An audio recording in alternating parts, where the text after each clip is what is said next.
Hello, users, and welcome to another episodic installation of Above It All. This is the series in where I bring you the news as it is in the no spin zone, folks.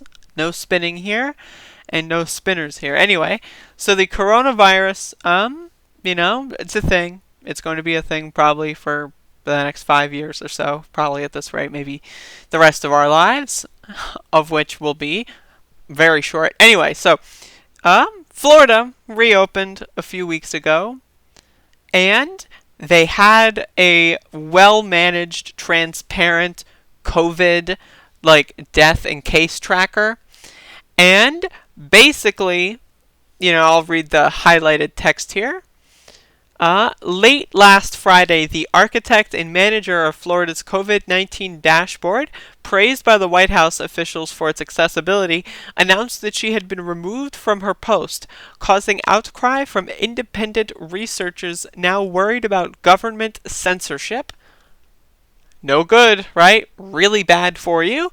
But over the last few weeks, it had crashed and gone offline. Data had gone missing without any explanation, and access to underlying data sheets has become increasingly difficult. And then I'll also read the last highlighted text here. Citing reasons beyond my division's control, Jones said her office is no longer managing the dashboard, is no longer involved in publication, fixing errors, or answering questions in any shape or form. And basically, the rest of the article just gives more details. I recommend reading this. But the whole idea here is that basically, I believe this may be correlated, but a few weeks ago, there was this Q&A session with, I think it was the Surgeon General in Florida, who was talking about things relating to opening the economy, and then, the Q&A just got, cut short randomly. I do think that this is a problem. If people don't understand that the United States has been doing this for literally since the CIA's inception, the CIA exists solely to censor, solely to stop people from finding out about the atrocities that this entire country's history is just constructed of. But especially Florida, a state that is going full swing Republican with this new crazy boy governor. It's a state that, is known in general for just being filled with some of the dumbest motherfuckers on the planet. And remember when the beaches opened I think it was 3 weeks ago, and there was just people everywhere, no masks, no social distancing whatsoever, people laying all over the sand, and it's oh, it's so cringy, right? It's so cringy. But it's also especially because Trump is directly involved with the Florida thing, best friends with Ron DeSantis, tweeting about it all the time. It's creating these relationships where Florida needs to impress the Trump administration. Oh, look how good we're doing.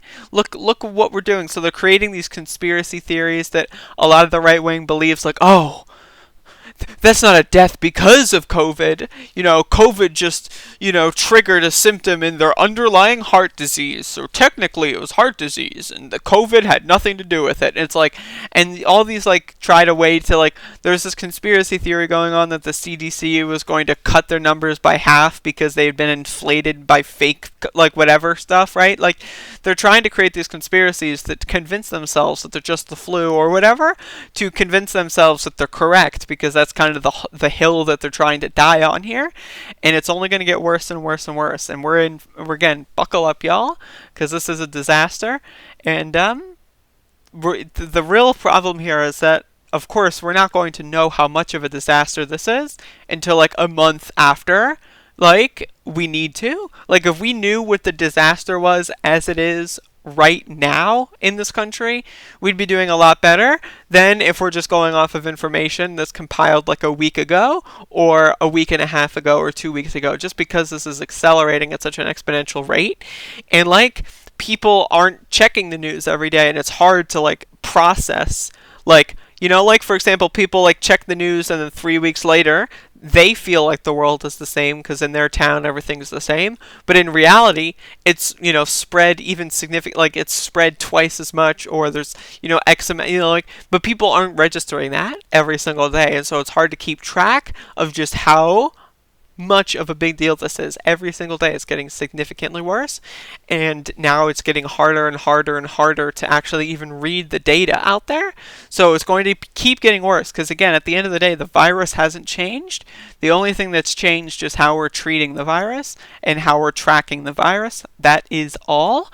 And until, people really understand that, I mean, we're going to be living in this weird stasis zone where every time you go outside, no one's wearing masks, and like there's people everywhere, and there's like kids like running around grocery stores, and it's like, do you not believe in the germ theory of disease, motherfucker? Come on. Ugh. But I don't want to go back into that again. The year 2020, and our global leaders don't believe in the germ theory of disease.